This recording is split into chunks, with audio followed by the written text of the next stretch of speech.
नमस्कार दोस्तों, स्वागत है आपका हमारे ओनली शिक्षा के यूट्यूब चैनल में। डेट है आज की 11 नवंबर 2020 और ये है हमारे प्रीलिम बूस्टर का सेशन। तो देखते हैं कि आज हमको यहाँ पे क्या क्या डिस्कस करना है। यहाँ पे जो फर्स्ट है उसका नाम है ग्रीन दिल्ली एप्लीकेशन।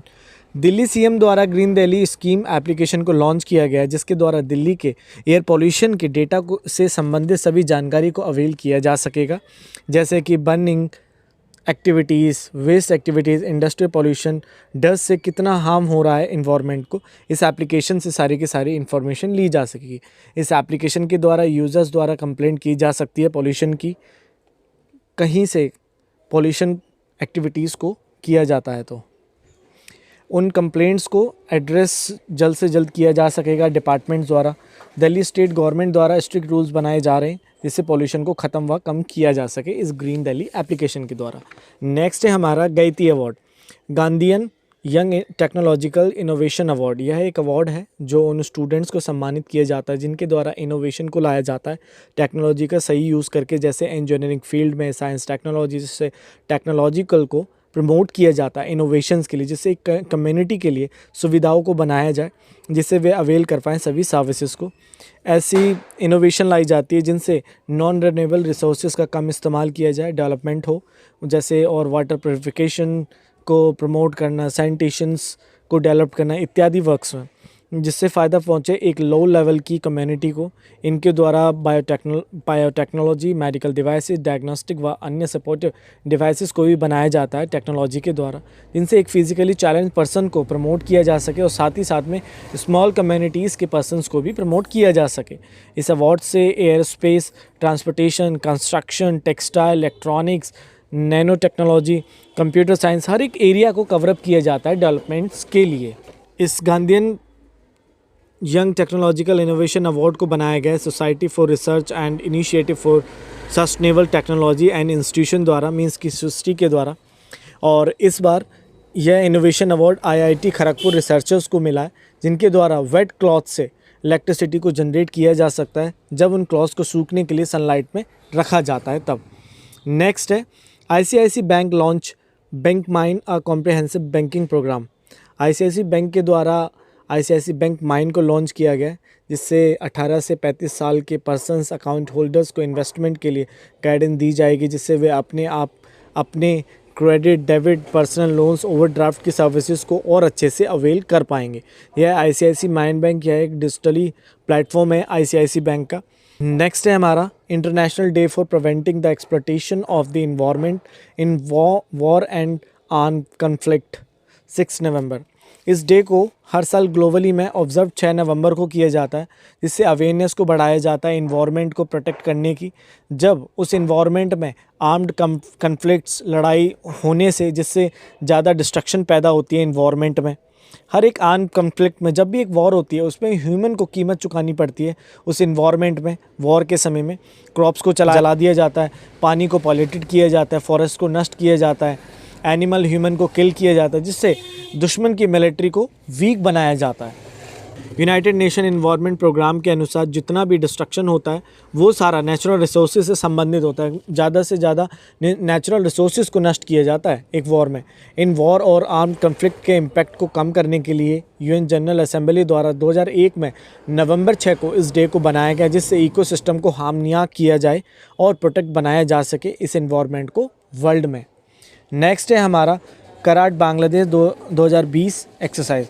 बांग्लादेश और यूएसए नेवीज़ के बीच में कोऑपरेशन एफ्लॉट रीडनेस एंड ट्रेनिंग बांग्लादेश 2020 को लॉन्च किया गया है, जिससे दोनों देशों के नेवीज़ के बीच में रिलेशनशिप को स्ट्रेंथन किया जाएगा इस एक्सरसाइज द्वारा। इस एक्सरसाइज के द्वारा यूएसए द्वारा बांग्लादेश की मिलिट्री के साथ कॉर्पोरेशन को बनाया जाता है, जिससे मैरी टाइम में सिक्योरिटी दी जाएगी रीजन में, और इंडो पैसिफिक रीजन में इस एक्सरसाइज से फ्री और ओपन ट्रेड किया जा सकेगा दोनों द्वारा। इस एक्सरसाइज को हेल्ड दोनों नेवीज़ द्वारा बे ऑफ बंगाल से किया जाता है। इस एक्सरसाइज के द्वारा दोनों देशों में इंटरऑपरेबिलिटीज़ बनाई जाती है, दोनों नेवीज़ में कोऑर्डिनेशंस स्थापित होता है और अन्य सिक्योरिटी से संबंधित एक्टिविटीज़ को भी बनाया जाता है। इस एक्सरसाइज के द्वारा मेन ऑब्जेक्टिव है कि फ्री ओपन ट्रेड हो, पीस बनाया जाए और सिक्योरिटी दी जा सके इंडो पैसिफिक रीजन में दोनों साइड से। नेक्स्ट है India Italy bilateral summit 2020। India और इटली दोनों द्वारा एक बायलैटरल समिट 2020 को हेल्ड किया गया 6 नवंबर 2020 को दोनों देशों के बीच में। इस समिट द्वारा दोनों देशों के बीच में कोऑपरेशन को स्ट्रेंथन किया जाएगा कोविड-19 की महामारी से लड़ने के लिए। इस समिट द्वारा दोनों देशों के political, economical, scientific, technology, space and defence में कोऑपरेशन को दोनों देशों द्वारा बढ़ाया जाएगा, स्ट्रेंथन मिलेगी। 15 एग्रीमेंट्स को साइन किया गया इस समिट में, जिससे energy, fishery, ship buildings, designs को इनोवेटिव किया जा सके और अच्छे से दोनों देशों की टेक्नोलॉजी द्वारा। नेक्स्ट है हमारा इंडिया नॉर्डिक बाल्टिक कॉन्क्लेव। नवंबर 5, 2020 को ministry of external affairs doctor S Jaishankar और कॉन्फेडरेशन ऑफ इंडियन इंडस्ट्री द्वारा इंडिया नॉर्डिक बाल्टिक कॉन्क्लेव को ऑर्गेनाइज किया गया, जिसकी थीम है कि N innovation driven partnership for growth in a new world. Means कि इन सभी पार्टनरशिप कंट्रीज़ द्वारा इनोवेशन लाई जाएगी, जिससे ग्रोथ होगी इस न्यू वर्ल्ड में। इस कॉन्क्लेव को स्पॉन्सर्ड किया गया डेनमार्क की शिपिंग कंपनी मैर्स्क द्वारा। इस कॉन्क्लेव के द्वारा 8 सेक्टर्स को डेवलप व प्रमोट किया जाएगा। नॉर्डिक बाल्टिक रीजन्स में काफ़ी स्किल्स हैं, जैसे जहाँ पर एक्सपर्टीज़ हैं वहाँ पे उनके नॉर्डिक बाल्टिक रीजन्स में, जिसमें इंडियन द्वारा अपॉर्चुनिटीज़ प्लेटफॉर्म के द्वारा बिज़नेस टू बिज़नेस की डीलिंग की जाएगी तीनों के बीच में। और इनके जो 8 मेन सेक्टर होंगे जिन पे तीनों द्वारा मिलकर फोकस दिया जाएगा: renewable energy, factories of future, artificial intelligence, supply chains and logistic, fintech data, cyber security पर, डिजिटल इंफ्रास्ट्रक्चर पर, ब्लू इकोनॉमी। इन सब में इस कॉन्क्लेव द्वारा डेवलपमेंट की जाएगी मिलकर। भारत के साथ नॉर्डिक कंट्रीज़ जो ग्रुप है 5 कंट्रीज़ का, Denmark, Norway, Sweden, Finland, Iceland और बाल्टिक कंट्रीज़ एस्थोनिया, लिथुआनिया, इन सब के कोलैबोरेशन से इन सेक्टर्स को ग्रोथ मिल सकेगी तीनों के कोऑपरेशन से। नेक्स्ट है हमारा project future ready. National skill development corporation व American Indian foundation, Dell technologies और यूनिवर्सिटी ऑफ मुंबई द्वारा मिलकर प्रोजेक्ट फ्यूचर रेडी को लॉन्च किया गया है, जिससे स्टूडेंट्स को स्किल डेवलपमेंट के लिए इक्विप क्लासेस प्रोवाइड कराई जाएँ, करियर मेंटरिंग की जाएगी, जहाँ पे ऑनलाइन स्किल प्लेटफॉर्म बनाए जाएंगे और मार्केट प्रोवाइड कराए जाएंगे, जिससे वे ट्रेनिंग ले सकें अपनी। इस प्रोजेक्ट के द्वारा 1 लाख स्टूडेंट्स को कवरअप किया जाएगा मुंबई और दिल्ली के, जिसमें 60% तक फीमेल्स को कवरअप किया जाएगा। इस प्रोजेक्ट के द्वारा मेन मोटो रहेगा कि ज़्यादा से ज़्यादा स्टूडेंट्स का माइंडसेट करना एंटरप्रेन्योरशिप के लिए, जिससे कि ग्रोथ हो। नेक्स्ट है हमारा परिवर्तनम स्कीम। केरला गवर्नमेंट द्वारा परिवर्तनम स्कीम को लॉन्च किया गया। इस स्कीम से केरला के फिशरमैन, मछुआरों की लाइवलीहुड को इम्प्रूव किया जाएगा। इस स्कीम से उन यंगस्टर और फिशरमैन दोनों की लाइवलीहुड को इम्प्रूव किया जाएगा जो कोस्टलाइन एरियाज़ में रह रहे हैं। इस स्कीम को हेड किया जाएगा Kerala state coastal area development corporation द्वारा। इस स्कीम से फ़िश की मार्केटिंग और प्रोडक्ट्स को लार्ज स्केल पर बढ़ाया जाएगा, जिससे इन्हें इनकम प्राप्त हो सके। इस स्कीम के थ्रू फिक्स प्राइस दिया जाएगा फ़िश कैचर्स को फ़िश के लिए। इस स्कीम से college drop out, migrants person जो अभी कोविड-19 से केरला में वापस गए, उन सबको बेनिफिट मिलेगा। नेक्स्ट है हमारा नेशनल एजुकेशन डे 11 नवंबर। इस डे को सेलिब्रेटेड 11 नवंबर को किया जाता है भारत में हर साल। इस डे को याद किया जाता है मौलाना अबुल कलाम आज़ाद की बर्थ एनिवर्सरी पर, जो भारत के फर्स्ट एजुकेशन मिनिस्टर थे इंडिपेंडेंट इंडिया के बाद। मौलाना अबुल कलाम आज़ाद के अनुसार स्कूल वो एक लेबोरेटरी माना जाता है जो एक देश के सिटीजन्स के फ्यूचर को बिल्ड करते हैं, जो प्रोड्यूस करता है फ्यूचर्स को। और इन्हीं की वजह से भारत में बहुत सारे IITs इंस्टीट्यूशन व अन्य इंस्टीट्यूशन को स्थापित किया गया था। 2008 में ministry of human resource development द्वारा इस डे को बनाया गया, जिससे मौलाना अबुल कलाम आज़ाद को याद किया जाए। तब से 2008 से ही इस डे को नेशनल एजुकेशन डे के रूप में मनाया जाता है, जिससे मौलाना अबुल कलाम आज़ाद को याद किया जा सके। नेक्स्ट है हमारा Nagaland hornbill festival. Hornbill festival को नागालैंड में सेलिब्रेटेड किया जाता है हर साल। यह हॉर्नबिल फेस्टिवल नागालैंड स्टेट का लार्जेस्ट इंडिजिनियस फेस्टिवल है, जिसे प्रमोट किया जाता है स्टेट गवर्नमेंट ऑफ द्वारा, जिससे टूरिज़्म को और अट्रैक्ट किया जाता है और प्रमोट किया जाता है टूरिज़्म को। इस हॉर्नबिल फेस्टिवल के द्वारा वहाँ के ट्राइबल ग्रुप्स के बीच के गैप को फिल व इनकरेज किया जाता है। इस फेस्टिवल को हर साल दिसंबर के पहले वीक में सेलिब्रेटेड किया जाता है। इस फेस्टिवल के द्वारा नागालैंड के कल्चर को प्रोटेक्ट किया जाता है और इनकरेज किया जाता है नागा हेरिटेज को। यह नागालैंड के सभी फेस्टिवल में सबसे बड़ा फेस्टिवल माना जाता है। इस फेस्टिवल को नाम हॉर्नबिल दिया गया है, हॉर्नबिल बर्ड के ऊपर, जो नागा सिटीजन्स के लिए हॉर्नबिल काफ़ी इंपॉर्टेंट एडमायर्ड मानी जाती है उनके कल्चर हेरिटेज के लिए।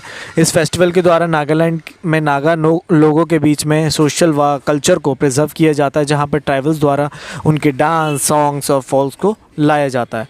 यह फेस्टिवल नागालैंड के कल्चरल ट्रेडिशन को दर्शाता है, जिससे नागालैंड को पहचाना जाता है। नेक्स्ट है national water award 2020। Department of water resources, river development and Ganga reservation of ministry of जल शक्ति द्वारा दूसरे नेशनल वाटर अवार्ड को ऑर्गेनाइज़ किया गया है। इस बार इस अवार्ड को ऑर्गेनाइज मिनिस्ट्री ऑफ जल शक्ति के द्वारा किया जाता है। इस अवार्ड को लॉन्च 2007 में किया गया था फर्स्ट टाइम। इस अवार्ड के द्वारा फोकस दिया जाता है उन पर्सन, ऑर्गेनाइजेशन, इंडिविजुअल्स द्वारा पूरे भारत में कैसे वाटर की ज़्यादा प्रिजर्वेंस करने के लिए कार्य कैसे किए जा रहे हैं। इस अवार्ड में अवेयरनेस को भी लाया जाता है, जिससे वाटर की इम्पोर्टेंस को जाना जाए, उसे वेस्ट ना करके उसे कंजर्व किया जाए अच्छी अडप्ट प्रैक्टिसेस से। और इस बार तमिलनाडु द्वारा अच्छे से कार्य किए गए हैं इस वाटर की समस्या को ख़त्म व प्रिजर्व करने में, जिससे तमिलनाडु स्टेट को सेकंड नेशनल वाटर अवार्ड से सम्मानित किया गया है इस बार। नेक्स्ट है Assam Tezpur lychee get GI tag. Agriculture and processed food products export development authority द्वारा असम की तेजपुर लीची को जियोग्राफिकल इंडिकेशन दिया गया है। इस लीची को GI टैग लिस्ट में रखा गया है। इस तेजपुर लीची को GI टैग इसलिए दिया गया क्योंकि इस लीची की क्वालिटी, फ्लेवरी, जूसी, पल्प और अट्रैक्टिव रेड कलर से इसे GI टैग दिया गया है। और ऐसी लीची कहीं नहीं पाई जाती है, इसे प्रोटेक्ट किया जाए जिससे, इसलिए इसको GI टैग दिया गया है। नेक्स्ट है हमारा PLI scheme, production linked incentive scheme. Government of India द्वारा अभी PLI स्कीम को लॉन्च किया गया है, जिससे भारत के 8 से भी ज़्यादा अन्य सेक्टर्स में डोमेस्टिक मैन्युफैक्चरिंग को बूस्ट किया जा सके। PLI स्कीम एक आउटकम और आउटपुट स्कीम है, जिससे मैन्युफैक्चरर्स को कुछ इंसेंटिव्स प्राप्त होंगे अगर उन द्वारा गुड्स को बनाया जाता है। इस स्कीम के तहत 5 से 7 साल तक कैश इंसेंटिव्स दिए जाएंगे गुड्स की प्रोडक्शन पर। उन इम्पोर्टेंट सेक्टर्स को भी कवर अप किया जाएगा और अन्य सेक्टर्स को भी ग्रो करने के लिए इस स्कीम्स में डाला जाएगा। इन सेक्टर्स में आते हैं automobile, networking products, food processing, advance chemistry, solar PV manufacturing. आज अन्य सेक्टर्स को भी ज़रूरत है इस स्कीम की, जिससे उन सेक्टर्स को भी इनिशियल स्टेज पर एक सपोर्ट मिले। इस स्कीम के तहत एक्सपोर्ट को भी डेवलप किया जा सकेगा। आज वर्ल्ड में सप्लाई चेन्स में एक डाइवर्जेंस आने की कमी से सप्लाई चेन्स रुक गई है वर्ल्ड में, तो भारत को आज अपने मैन्युफैक्चरिंग हब को उठाना चाहिए, जिससे भारत सप्लाई चेन का एक बहुत बड़ा अहम रोल प्ले कर सके आगे जाके इस स्कीम के तहत। इस स्कीम के द्वारा इंडिया अपने मोबाइल मैन्युफैक्चरिंग को भी ग्रो कर पाएगा और अन्य pharma products, medical equipment sectors को भी। लास्ट है हमारा green innovation fund. Kerala finance minister द्वारा ग्रीन इनोवेशन फंड को लॉन्च किया गया है। यह एक जॉइंट इनिशिएटिव है Kerala startup mission, United Nation development program और हरिता केरलम मिशन का। इस फंड के द्वारा सस्टेनेबल डेवलपमेंट गोल्स को अचीव किया जाएगा, जैसे कि इन्वायरमेंट की समस्या को कम करने के लिए, जिसके लिए फ़ंड व टेक्निकल सपोर्ट होगा इस फंड से। इस फंड के द्वारा natural disaster, human animals conflict को एड्रेस किया जा सकेगा। इस फंड को इनोवेशन के लिए इस्तेमाल में लाया जाएगा उन स्मॉल कम्युनिटीज़ के पर्सनस के लिए, जिससे उनकी लाइफ को और अच्छा बनाया जा सके। और इस फंड का उन लैंडस्केप पर इस्तेमाल होगा जहां अगर कोई अर्थक्वेक या डिज़ास्टर आते हैं तो वहां पे रिलीफ दिया जाएगा इस फंड के द्वारा। तो गाइस, ये था आज का हमारा prelim booster and I wish कि आपको अच्छा लगा। अगर आपको समझ आया तो प्लीज़ वीडियो को जल्दी से लाइक, शेयर एंड सब्सक्राइब जरूर करें। Thank you very much and sorry for that कि हमारा 2 दिन से वीडियो पब्लिश नहीं हो पा रहा है, क्योंकि आज कोई आर्टिकल नहीं थे द हिंदू में डिस्कस करने लायक, क्योंकि पॉलिटिक्स से रिलेटेड थे और यूपीएससी कभी पॉलिटिक्स से रिलेटेड नहीं पूछता, इसलिए आज का एडिटोरियल्स नहीं आए और कल भी कोई एडिटोरियल्स नहीं थे, जिस कारण वीडियो पब्लिश नहीं हुआ। लेकिन कल से हमारा वीडियो पब्लिश होगा, बने रहिए हमारे साथ। Thank you very much.